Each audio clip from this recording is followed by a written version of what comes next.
Hello and welcome back to another episode of Bedtime Stories. My name is Tracy and I'm your host. We are reading the 10th chapter in the third book of the John Carter of Mars series by Edgar Rice Burroughs. And this chapter is named Durance and the book is named Warlord of Mars. But before we get started, I need to ask you some very serious queries. Dagnabbit, I need to ask you a series of very serious... Before I start, I have a series of very serious queries. Yes, that. Have you gone pee in the potty yet? Have you brushed your teeth? Have you got your water next to the bed? Have you done your stretches? You got all that done already? Oh my goodness. Oh my gracious golly gosh. You are doing so good. I am so impressed. Wowzers. Wowzers, wowzers, wowzers. All right, well, since there's nothing else left to do besides like the video, subscribe to the channel, and click the notification bell, I will jump right in. Okay. Cool beans. All right, Durance. The public houses of Barsoom, I have found, vary but little. There is no privacy for other than married couples. Men without their wives are escorted to a large chamber, the floor of which is usually of white marble or heavy glass, kept scrupulously clean. Here there are many small raised platforms for the guests' sleeping silks and furs, and if he have none of his own, clean fresh ones are furnished at a nominal charge. Once a man's belongings have been deposited upon one of these platforms, he is a guest of the house, and that platform his own until he leaves. No one will disturb or molest his belongings, as there are no thieves upon Mars. As assassination is the one thing to be feared, the proprietors of the hostelries furnish armed guards, who pace back and forth through the sleeping rooms day and night.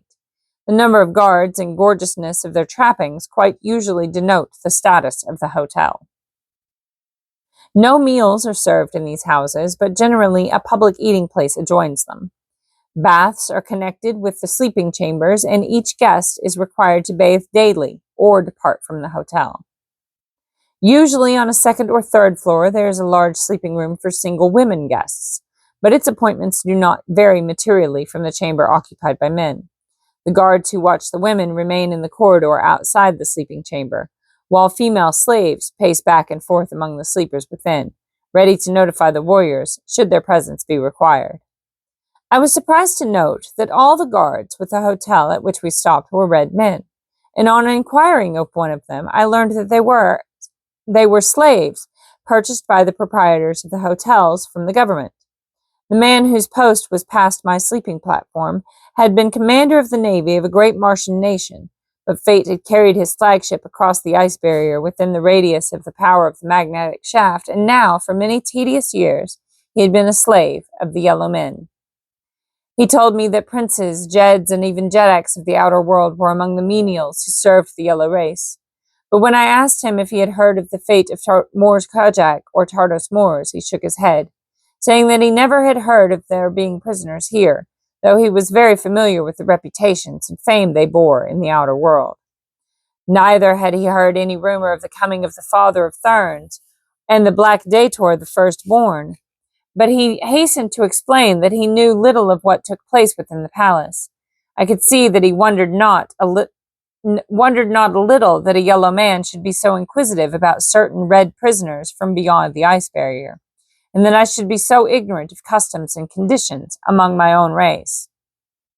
In fact, I had forgotten my disguise upon discovering a red man pacing before my sleeping platform, but his growing expression of surprise warned me in time, for I had no mind to reveal my identity to any unless some good could come of it, and I did not see how this poor fellow could serve me yet, though I had it in my mind that later I might be the means of serving him and all the other thousands of prisoners who did the bidding of their stern masters in Cadabra.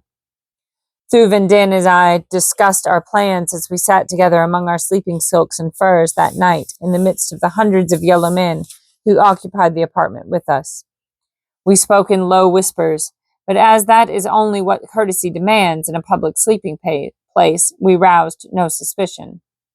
At last, determining that all must be but idle speculation until after we had had a chance to explore the city and attempt to put into execution the plan Toulouse had suggested, we had bade each other good night and turned to sleep. After breakfasting the following morning, we set out to see Cadabra, and as though through the generosity of the Prince of Marantina we were well equipped with the funds current in Okar, we purchased a handsome ground flyer.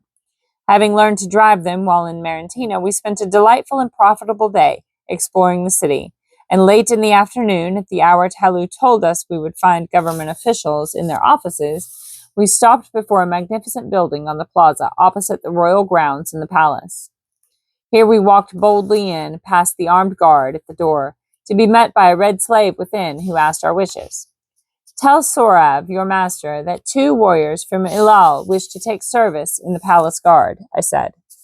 Sorav, Talut had told us, was the commander of the forces of the palace, and as men from the furthest cities of Okar, and especially Ilal, were less likely to be tainted with the germ of intrigue which had for years infected the household of Silencius Ul, he was sure that we would be welcomed, and few questions asked us. He had primed us with such general information as he thought would be necessary for us to pass muster before Sorav, after which we would have to undergo a further examination before Silencius Ul, that he might determine our physical fitness and our ability as warriors. The little experience we had had with the strange hooked sword of the Yellow Men and his cup-like shield made it seem rather unlikely that either of us could pass this final test. There was the chance that we might be quartered in the palace of Silencius Ul for several days after being accepted by Sorav, before the Jeddak of Jeddaks would find time to put us to the final test. After a wait of several minutes in an antechamber, we were summoned into the private office of Sorav, where we were courteously greeted by this ferocious-appearing black-bearded officer. He asked us our names and stations in our own city, and having received replies that were evidently satisfactory to him, he put certain questions to us that Talu had foreseen and prepared us for. The interview could not have lasted over 10 minutes when Sorav summoned an aide, whom he instructed to record us properly, and then escort us to the quarters in the palace, which are set aside for aspirants to membership in the palace guard. The aide took us to his own office first, where he measured and weighed and photographed us, simultaneously with a machine ingeniously devised for that purpose. 5 copies being instantly reproduced in 5 different offices of the government, 2 of which were located in other cities, miles distant. Then he led us through the palace grounds to the main guard room of the palace, there turning us over to the officer in charge.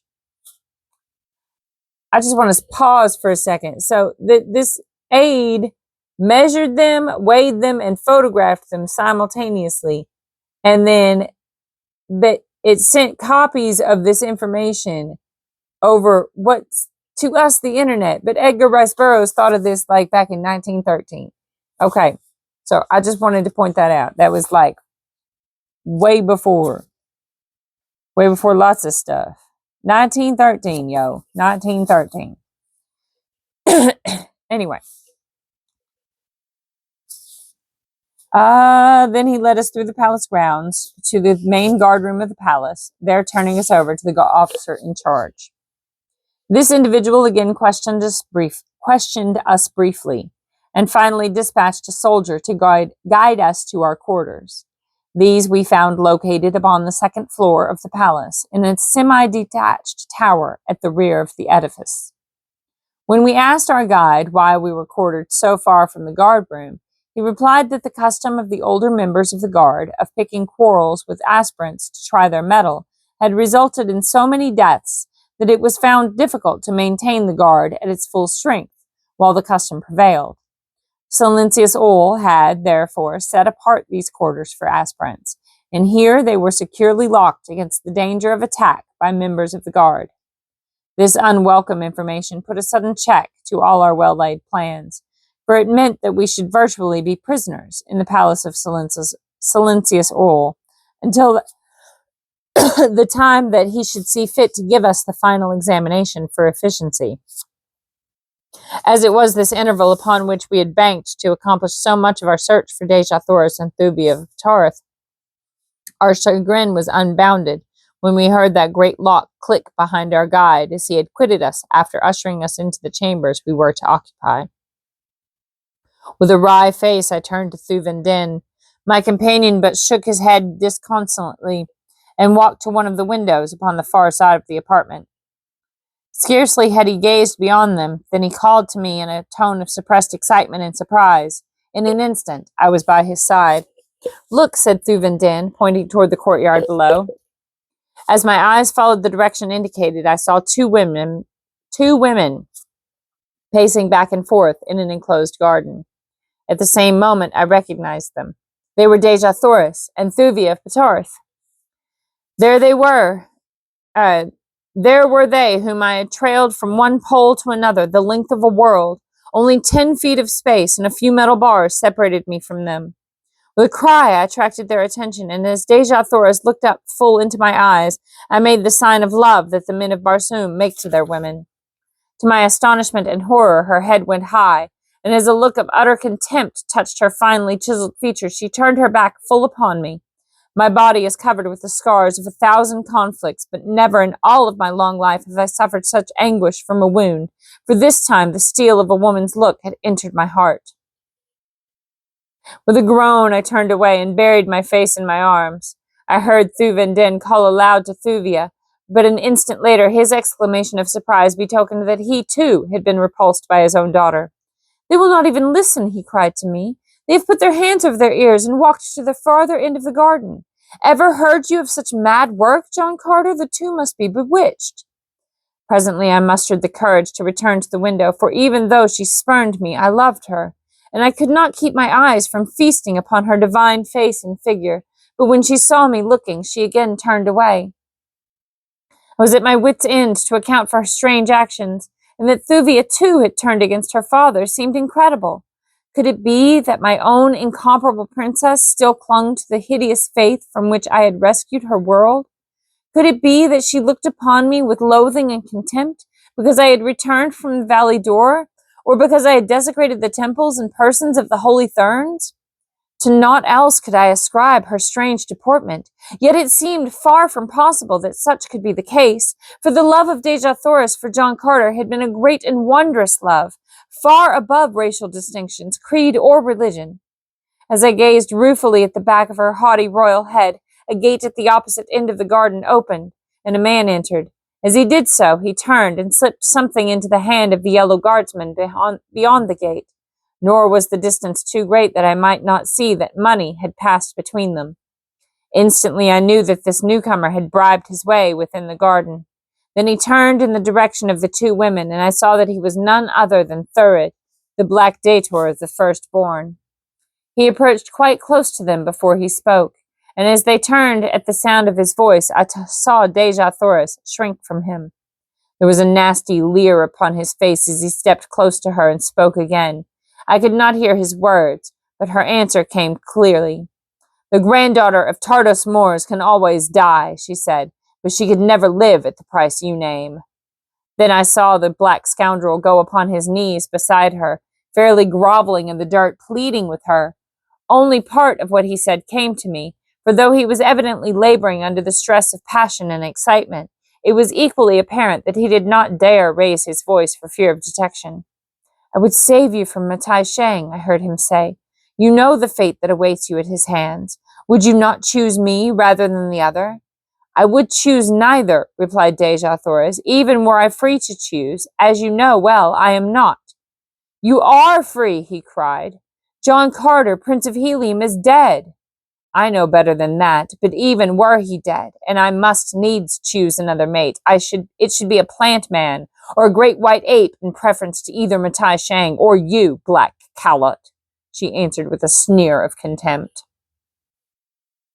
Of a sudden, the vicious beast lost all control of himself. As with a vile oath, he leapt at the slender woman, gripping her tender throat in his brute clutch. Thuvia screamed and sprang to aid her fellow prisoner, and at the same instant I too went mad, and tearing at the bars that spanned my window, I ripped them from their sockets as they had been but copper wire. Hurling myself through the aperture, I reached the garden, but 100 feet from where the black was choking the life from my Dejah Thoris, and with a single great bound I was upon him. I spoke no word as I tore his defiling fingers from that beautiful throat, nor did I utter a sound as I hurled him 20 feet from me. Foaming with rage, Thurid regained his feet and charged me like a mad bull. "Yellow man," he shrieked, "you knew not upon whom you had laid your vile hands, but ere I am done with you, you will know well what it means to offend the person of a firstborn." Then he was upon me, reaching for my throat, and precisely as I had done that day in the courtyard of the Temple of Isis, I did here in the garden of the palace of Silencius. I ducked beneath his outstretched arms, and as he lunged past me, I planted a terrific right upon the side of his jaw. Just as he had done upon that other occasion, he did now. Like a top, he spun around, his knees gave beneath him, and he crumpled to the ground at my feet. Then I heard a voice behind me. It was the deep voice of authority that marks the ruler of men. And when I turned to face the resplendent figure of a giant yellow man, I did not need to ask to know that it was Silencius. At his right stood Matai Shang, and behind them a score of guardsmen. "Who are you?" he cried, "and what means this intrusion within the precincts of the women's garden? I do not recall your face. How came you here?" But for his last words, I should have forgotten my disguise entirely, and told him outright that I was John Carter, Prince of Helium, but his question recalled me to myself. I pointed to the dislodged bars of the window above. "I am an aspirant to membership in the palace guard," I said, "and from yonder window in the tower where I was confined, awaiting the final test for fitness, I saw this brute attack this woman. I could not stand idly by, O Jeddak, and see this thing done within the very palace grounds, and yet feel that I was fit to serve and guard your royal person." Ah! Sorry. I had evidently made an impression upon the ruler of Okar by my fair words, and when he had returned to Deja Thoris and Thuvia of Ptarth, and both had corroborated my statements, it began to look pretty dark for Thurid. I saw the ugly gleam in Matai Shang's evil eyes as Deja Thoris narrated all that had passed between Thurid and herself, and when she came to that part which dealt with my interference with the dator of the firstborn, her gratitude was quite apparent, though I could see by her eyes that something puzzled her strangely. I did not wonder at her attitude toward me while others were present, but that she should have denied me while she and Thuvia were the only occupants in the garden still cut me sorely. As the examination proceeded, I cast a glance at Thurid and startled him looking wide-eyed and wonderingly at me, and then of a sudden he laughed full in my face. A moment later, Silencius turned toward the black. "What have you to say in explanation of these charges?" he asked in a deep and terrible voice. "Dare you aspire to one whom the father of Durance has chosen? One who might even be a fit mate for the Jeddak of Jeddaks himself?" And then the black-bearded tyrant turned and cast a sudden greedy look upon Deja Thoris, as though with the words a new thought and a new desire had sprung up within his mind and breast. Thurid had been about to reply, and with a malicious grin upon his face, was pointing an accusing finger at me, when Silencius words and the expression of his face cut him short. A cunning look crept into his eyes, and I knew from the expression of his face that his next words were not the ones he had intended to speak. "O mightiest of Jeddaks," he said, "the man and the woman do not speak the truth. The fellow had come into the garden to assist them to escape. I was beyond and overheard their conversation, and when I entered, the woman screamed, and the man sprang upon me and would have killed me. What know you of this man? He is stranger to you, and I dare say that you will find him an enemy and a spy. Let him be put on trial, Silencius, rather than your friend and guest, Thurid, dator of the firstborn." Silencius looked puzzled. He turned again and looked upon Deja Thoris, and then Thurid stepped quite close to him and whispered something in his ear. What? I know not. Presently the yellow ruler turned to one of his officers. "Oh, goodness, I'm so sorry. See that this man be securely confined until we have time to go deeper into this affair," he commanded. "And as bars alone seem inadequate to restrain him, let chains be added." Then he turned and left the garden, taking Deja Thoris with him, his hand upon her shoulder. Thurid and Matai Shang went also, and as they reached the gateway, the black turned and laughed again aloud in my face. What could be the meaning of his sudden change toward me? Could he suspect my true identity? Duh. It must be that, and the thing that had betrayed me was the trick and blow that had laid him low for the second time. As the guards dragged me away, my heart was very sad and bitter indeed, for now, to the two relentless enemies that had hounded her for so long, another and a more powerful one had been added, for I would have been but a fool had I not recognized the sudden love for Dejah Thoris that had just been born in the terrible breast of Silencia Sol, Jeddak of Jeddaks, ruler of Okar. Great. She's got a fan club. All right, well, that's all for tonight. Good night. Sleep tight. Don't let the bedbugs bite. And if they do, I give you full permission to bite them back, okay? I love you so much. Good night.